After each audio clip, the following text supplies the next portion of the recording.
If not, if you could get us going on the recording. We are. We're headed. Okay, great. Thank you all for being here this morning to attend our webinar.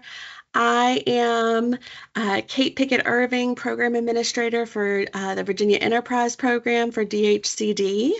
Also with us, of course, is our other Program Administrator, my partner in crime, Mandy Archer.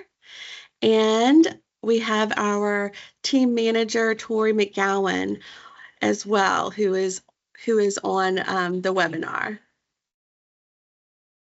I am having a little bit of a hard time because I'm in a different place and don't have two screens today, so I can't see everyone. We will have time for questions after the webinar at the end, and I'm going to go ahead and move on to the next slide.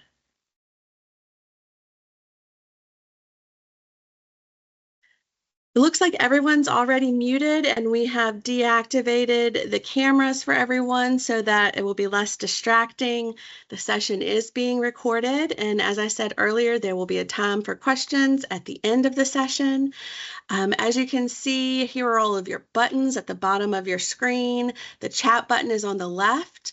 The people button allows you to see who is attending this webinar. You can turn your microphone on and off with that button, and we'll be using either the chat feature or you can talk through your microphone for those questions at the end of the webinar. You all are familiar with this map, I'm sure. This is a map of the Commonwealth of Virginia with all of the Virginia enterprise zones throughout the state. There are 45 zones, and that includes 20 cities, 34 counties, and 12 towns. As you can see, most of the zones are in the southern part of Virginia. Those zones were designated when we first began the program by distress score and need based on things like unemployment level and median household income.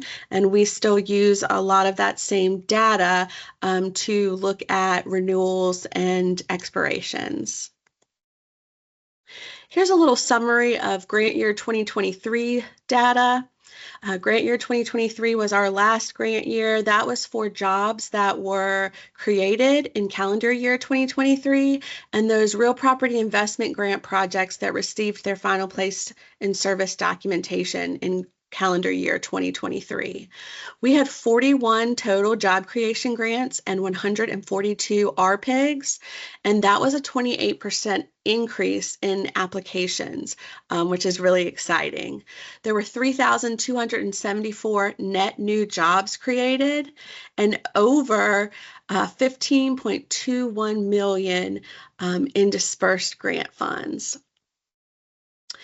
Those private investors invested over $295 million to leverage that RPIG funding at the state and local level and receive grants at both the state and local level. And all of this was a 36% increase in fund requests from last year, which is also really exciting.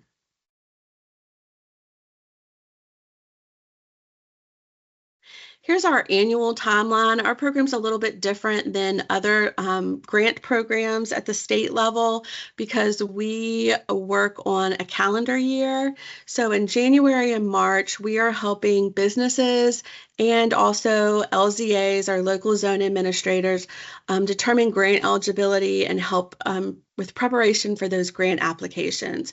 We are having our How to Qualify workshops throughout the Commonwealth and online, and just helping everyone get prepared to turn those grants in by April 1st. Grant applications are always due on April 1st each year unless it is a weekend, and then they're due the following Monday. April through June, we are doing our grant application reviews. And then in July, on July 15th, annual reports are due from those local zone administrators. We have most of the annual reports in. We're still waiting for a handful of them. And the reason that we have that deadline for those annual reports is because Mandy and I are working on the statewide annual report that is issued to the legislators in October. And we take all of the information from the local annual reports and aggregate it and use that data to educate and share information with the legislators about the program and about the jobs created and the new businesses that have started and the previous businesses that have expanded within their localities and throughout the Commonwealth. On September 30th or October 1st, renewal applications are due from LZAs. We originally said September 30th. We are accepting them until October 1st. We have over half of our zones who will be submitting renewal applications this year.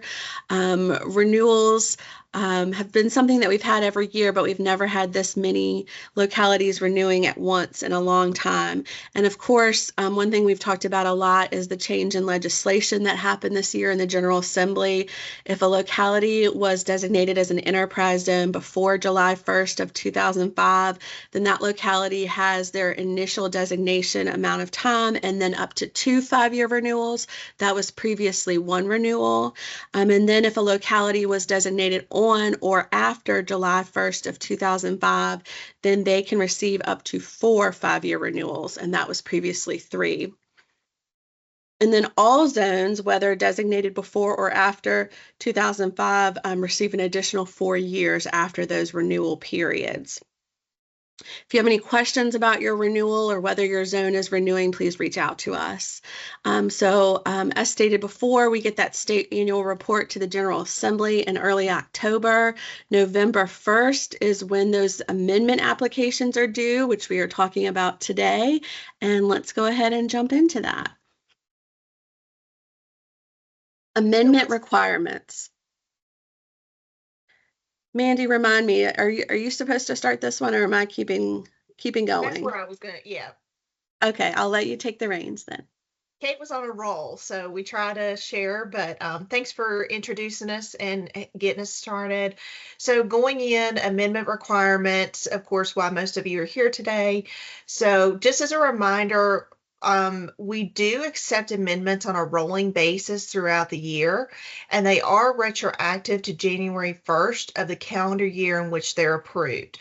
So amendments that will be approved in 2024 are retroactive to January 1st of 2024.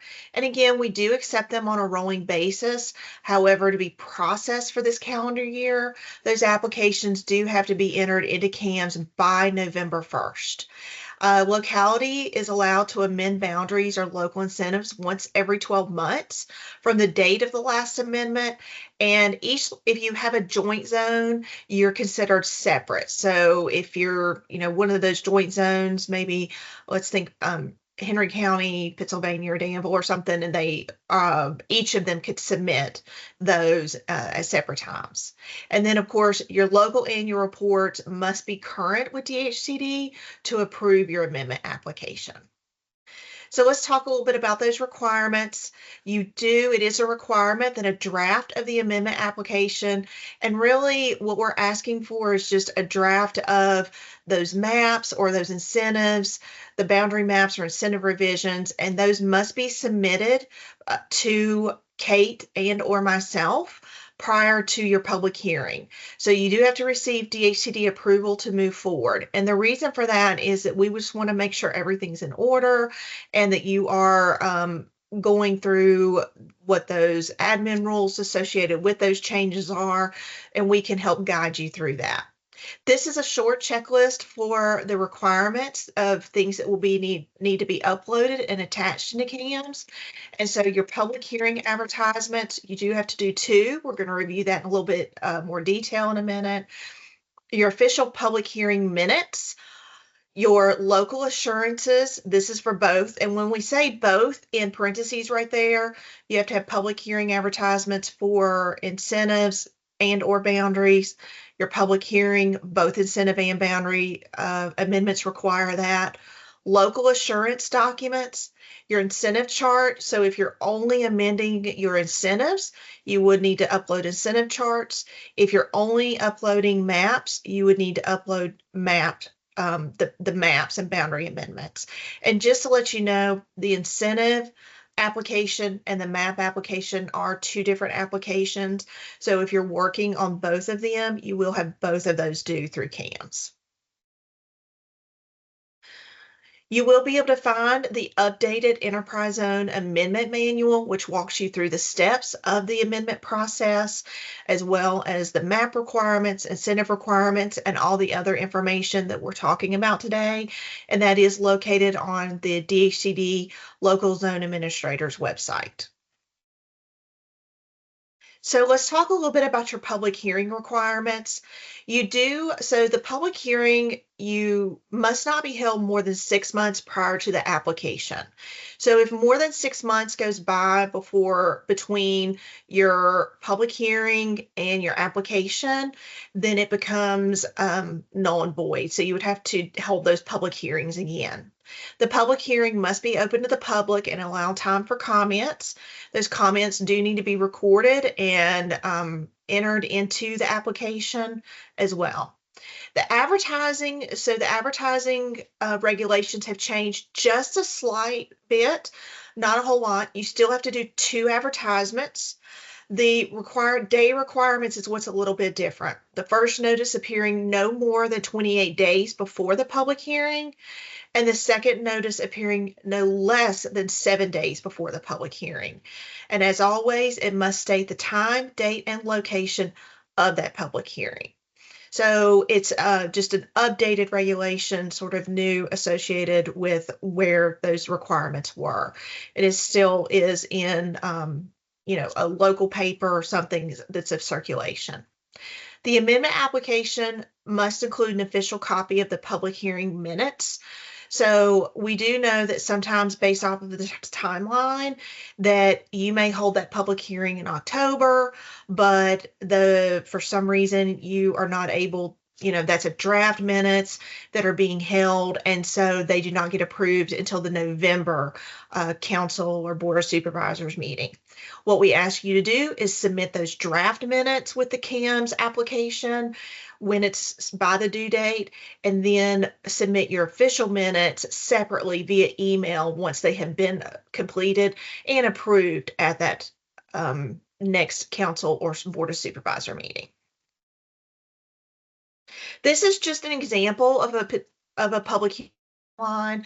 It's not necessarily you have to do it day 1, day 8, because of course that we're saying no less than 7 days, no more than 28 days, but it's just giving you an idea, because when we do make those applications live in CAMS, they must be submitted with 60 days. Right. So they're considered late after that, but the final deadline, of course, is within 6 months of that public hearing. So if you have your public hearing on day 1, you may want to, public hearing ad on day 1, you're looking maybe day 8 to have your next ad come out, and then day 15 for your public hearing. And then after that, you would get all of the documents signed, like your governing resolution, your local assurances, joint zone agreement if required, and then submitted to DHCD. So again, this is an example of a timeline. If you need some assistance going over that, please let us know. So resolution requirements. The resolution from the local governing body approving the amendment must be submitted with the application.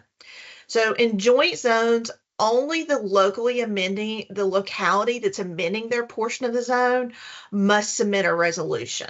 So resolutions do need to indicate that the local governing body is applying for an enterprise zone amendment.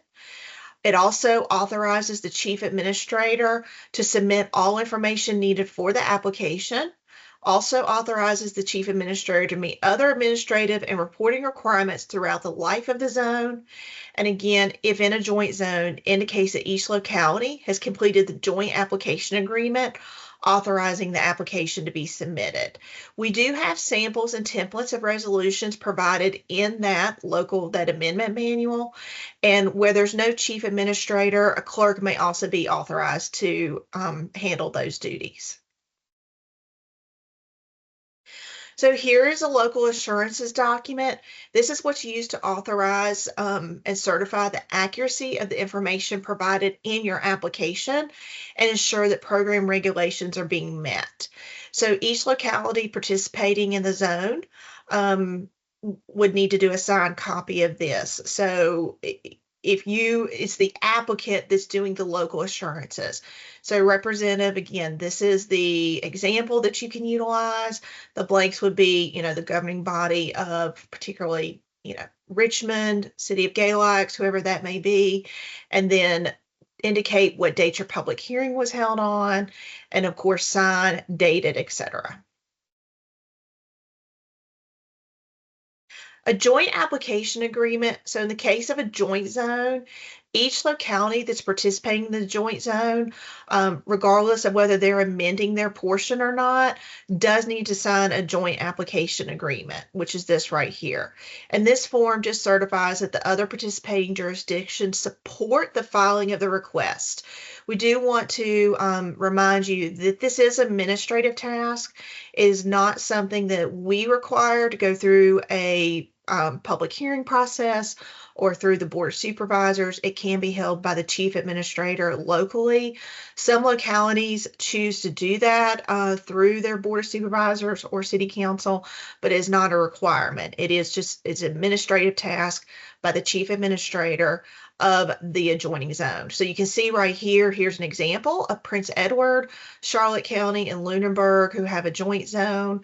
If Prince Edward County were to submit an application, Lunenburg and Charlotte are not, then Lunenburg and Charlotte would need to have a joint application agreement signed, and Prince Edward County would submit that with their application and their local assurances document. All right, thanks, Mandy. Let's take a look at boundary amendments and those requirements. So first, we're going to look at the size limits for zones.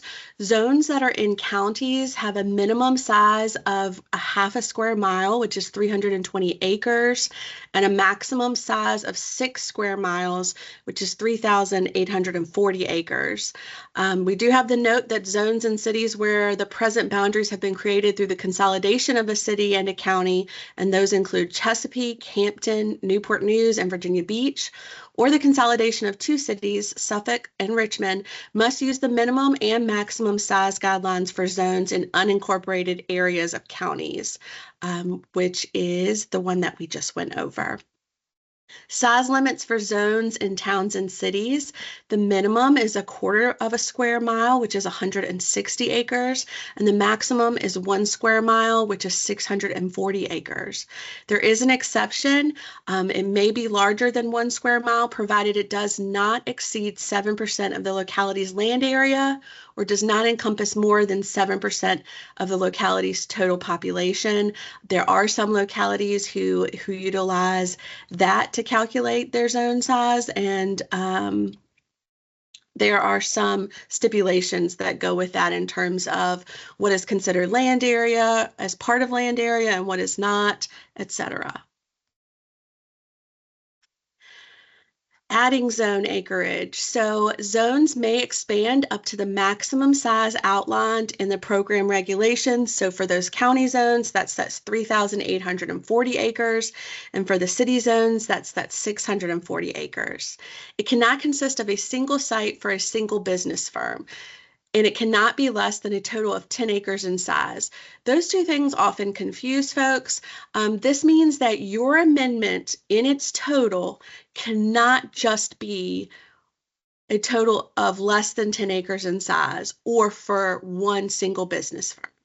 You can do that as part of your amendment. So let's say that you're adding zone acreage that's only 5 acres for one business firm, and you're adding zone acreage that's 20 acres for another business firm. You can do that, but you can't just add that 5 acres for the one business firm and that be the totality of your amendment with nothing else as part of the amendment. In a joint zone, the portion of the zone in each locality must meet the minimum and maximum size requirements. So if you have 3 counties that are in a zone, then each of those counties has 3,840 acres max in their zone, and they are able to have the 3 non-contiguous areas. And they can work on adding and deleting acreage based on those regulations.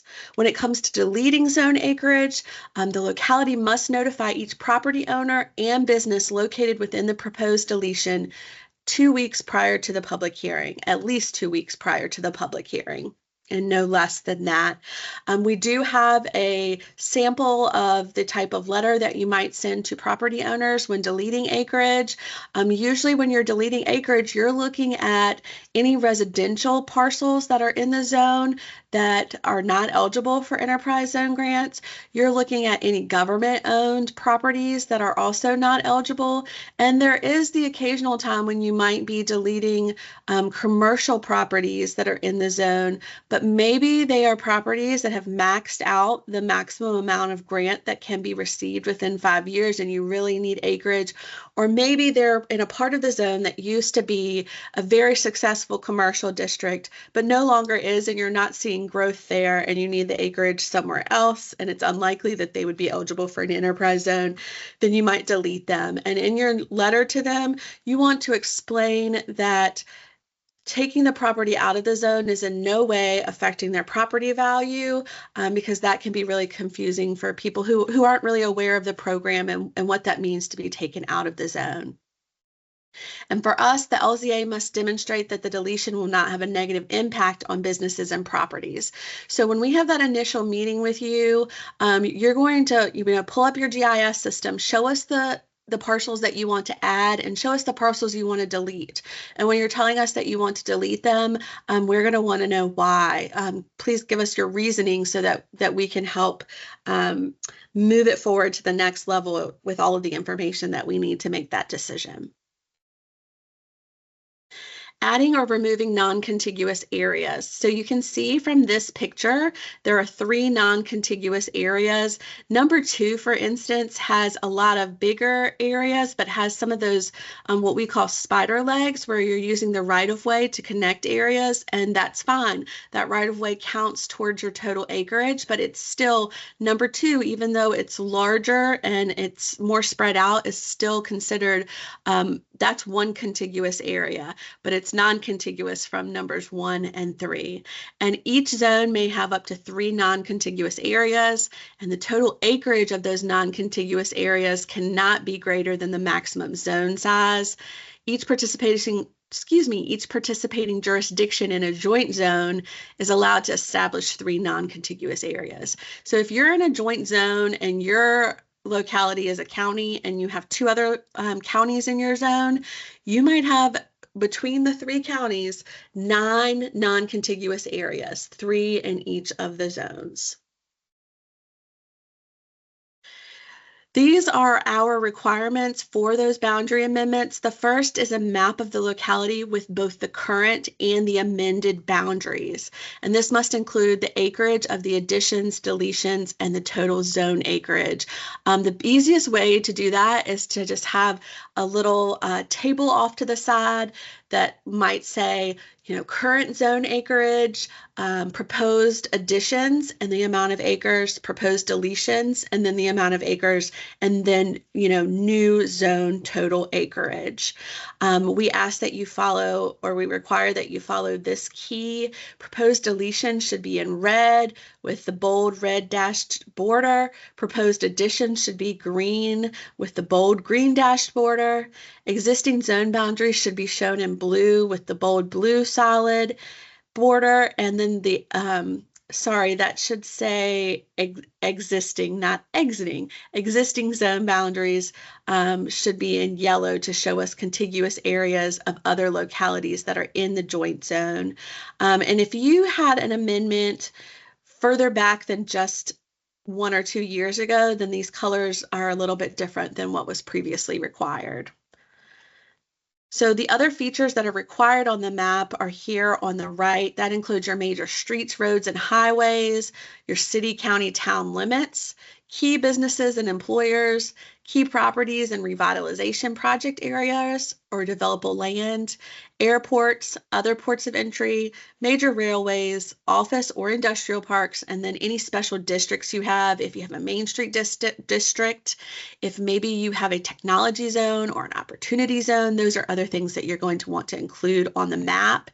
And for us, when you are doing that initial meeting with us to get approval to move forward with your public hearing, we don't necessarily need to see the map that has all of these required zone features completed and completely ready to go. What we do need to see is for you to be able to bring up things on your computer screen and on your GIS and to be able to point these features out to us so that we can see them.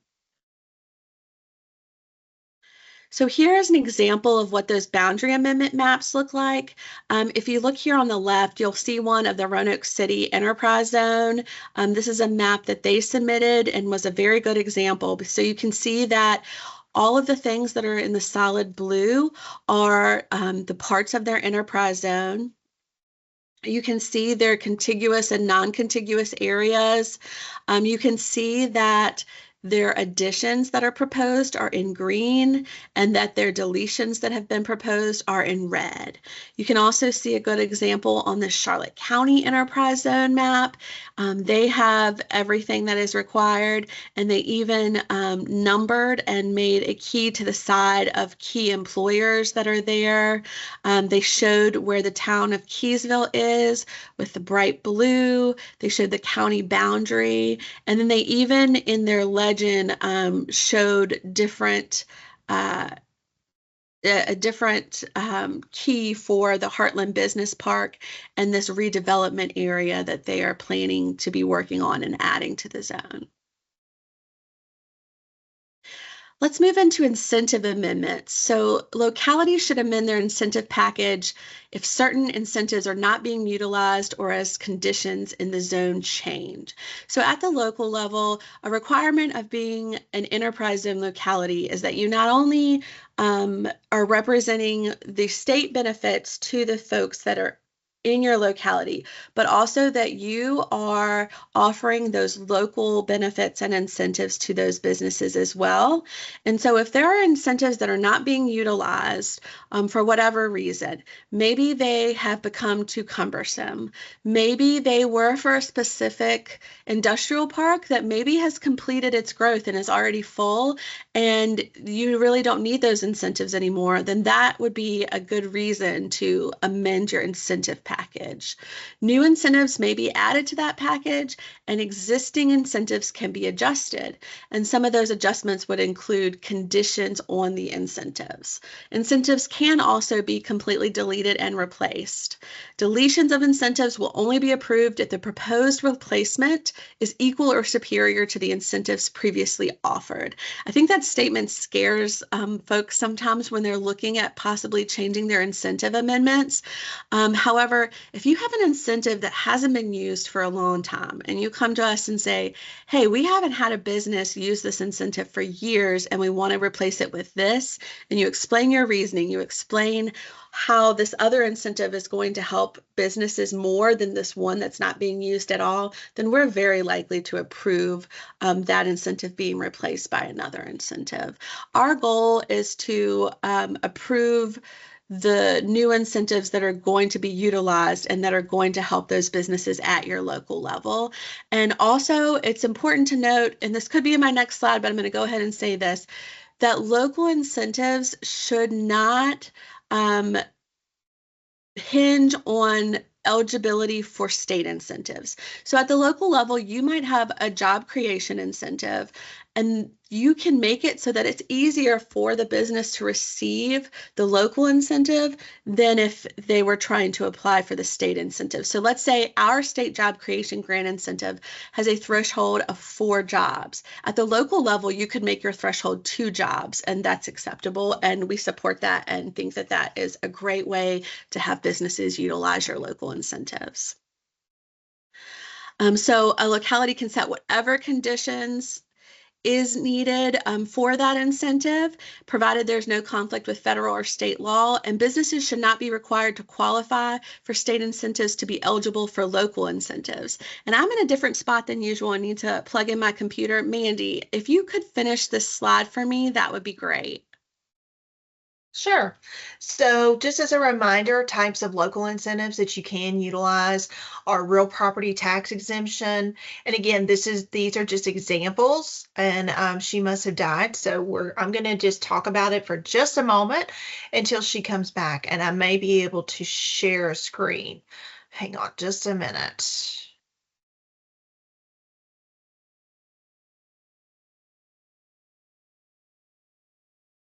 Or not.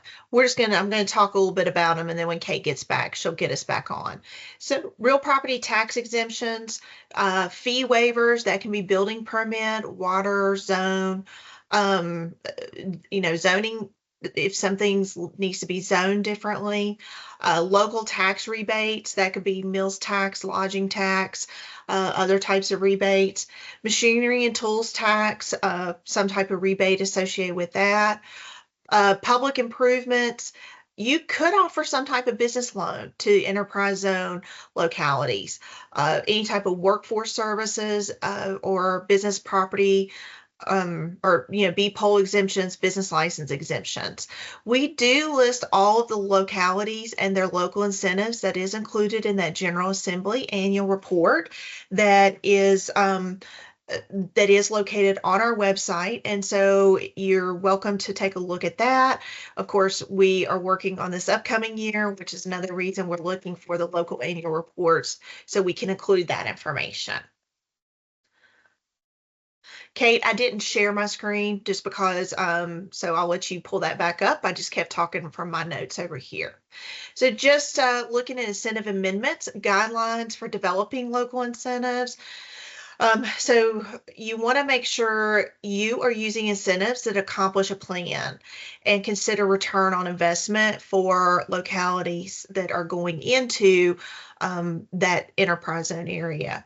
You do want to establish performance baselines for that qualification, or you can consider what your desired outcomes are and do monitor those incentives regularly.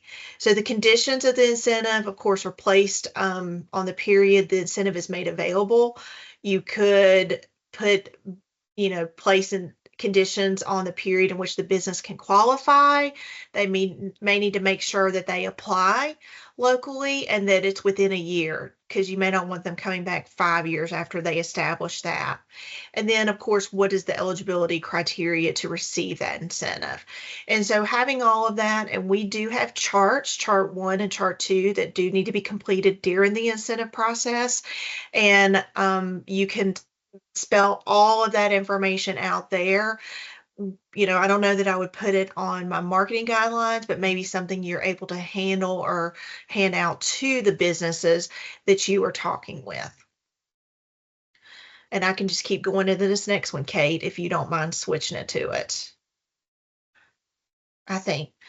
So joint zones, each locality in a zone may apply for an amendment every 12 months.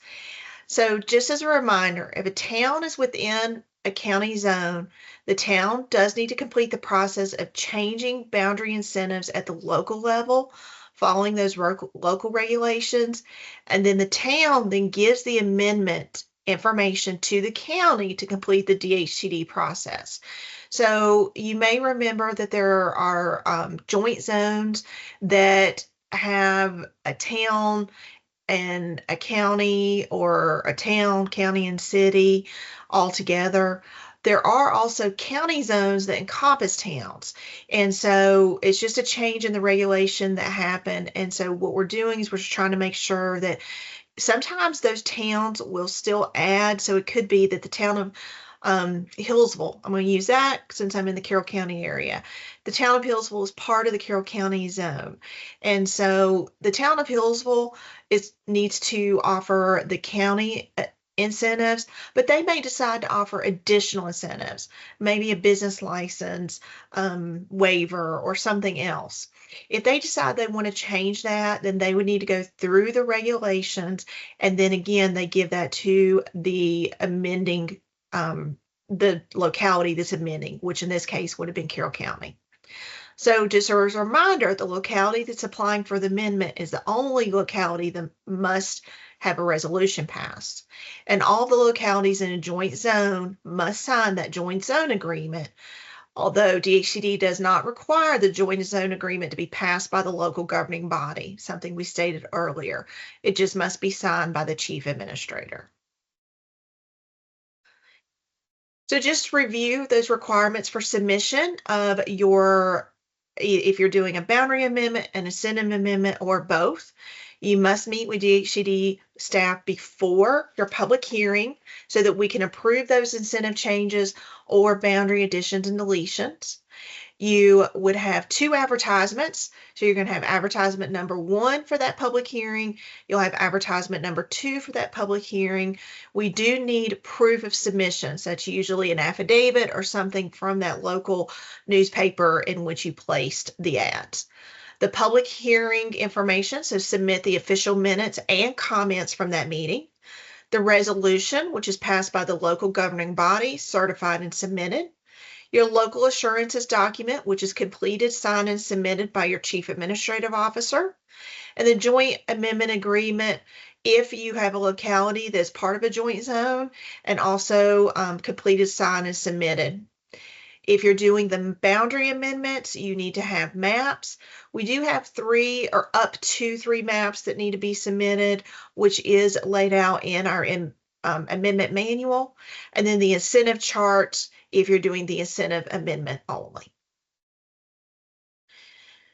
So that was a lot of information. We, of course, know that you may have questions. And so if you want to put those in the chat, we'd be happy to answer them. Or if you want to do the raise your hand button, which I think this slide shows you where it's at. It's on my screen. It's right at the top where you can raise your hand and we can call on you and unmute you to ask those questions.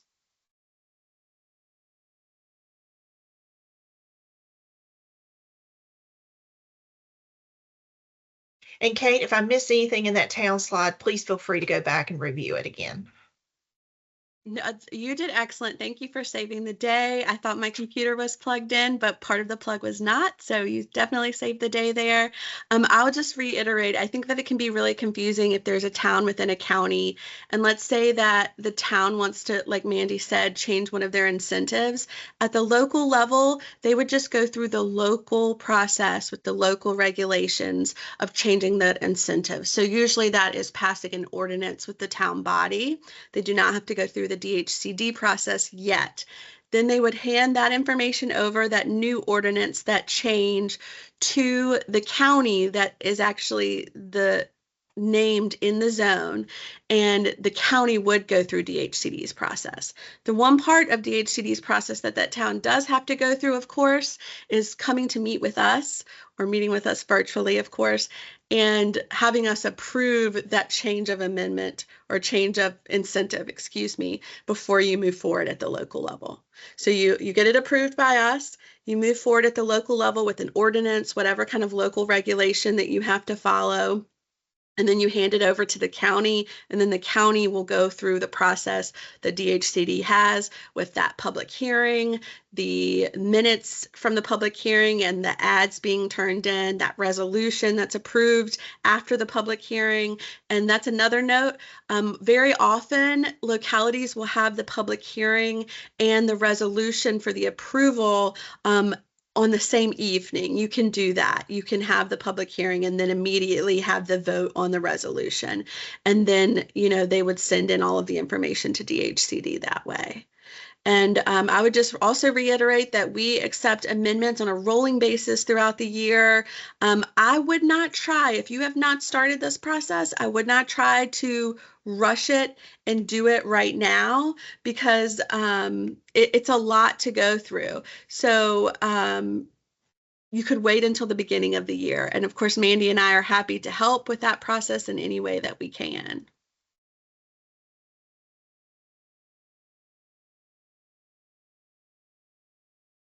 I'm not seeing any questions.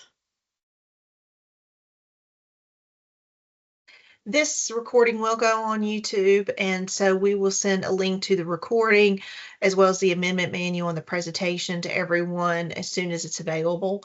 And it, of course, will go on our website as well.